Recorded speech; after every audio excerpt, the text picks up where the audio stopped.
Gagawa tayo ng cordon din sa school. Next time,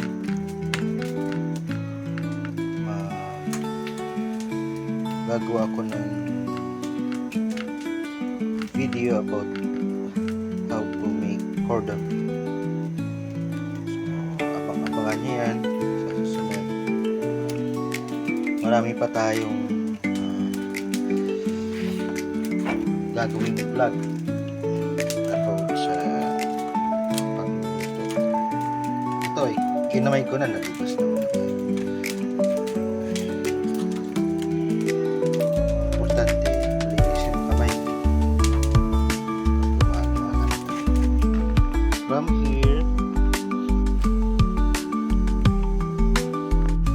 then sa itlog, here.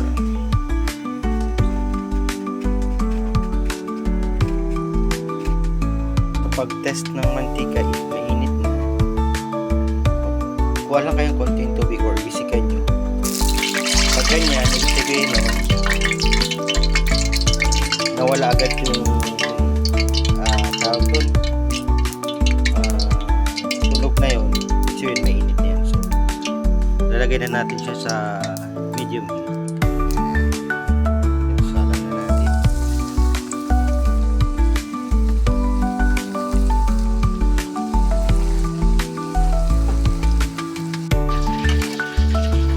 Na siya.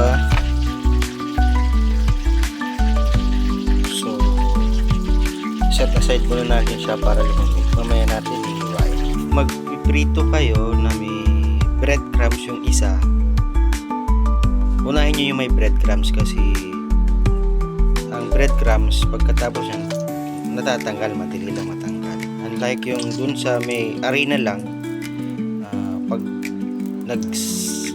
sink na siya doon sa ilalim, andun na siya, mahirap na siya matanggal. So, magiging hanggang sa nag-iinit ang mantika, nagiging natututong yun. So, nagiging maitim ang mantika.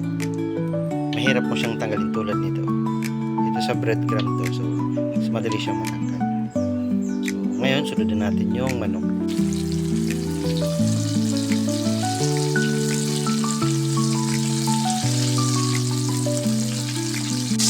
Itong manok,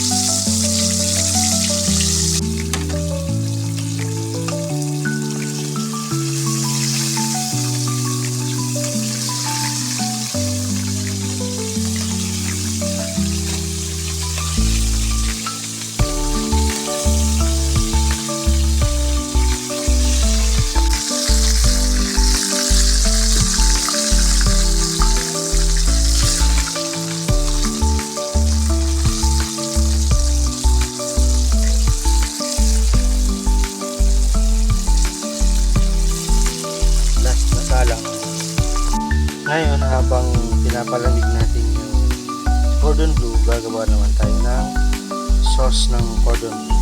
So, ito yung mga ingredients: cheese, butter, harina, sugar, salt and pepper, and then sibak.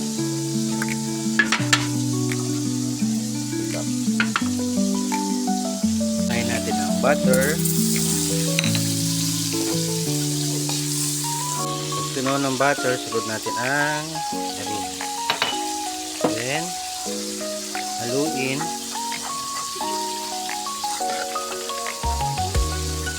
Lagyan ng konting milk muna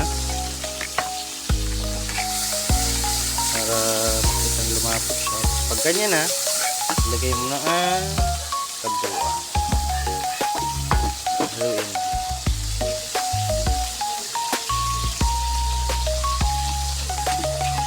Halo. Lagay.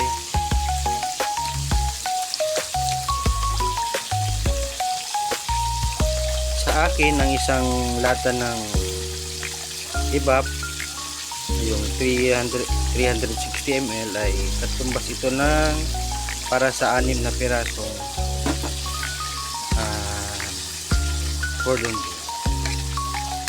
Then, Ilagay na natin ang salt and pepper sugar. Ayan, pag mainit na siya, isunod na natin yung cheese. Matutulong naman yun dyan. Pero kung gusto nyo hati-hatiin or tawag doon, gamitan ng kadgaran, pwede naman. So, ito, ganito lang. Antayin natin siyang matunaw yung cheese. Ayan, mamaya maglalapot na yan. So, yun na. Okay na. Cordon bleu, naiwa na. Ilagay na natin ang sauce.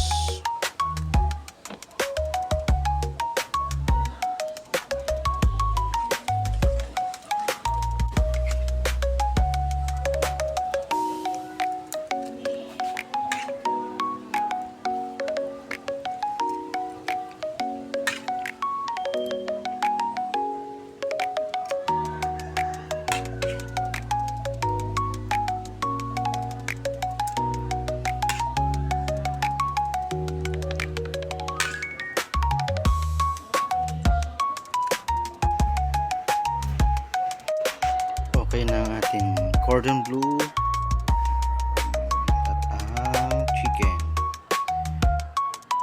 Pwede na natin dalhin sa school ni Kuya Biboy. Punta na tayo sa school ni Kuya Biboy.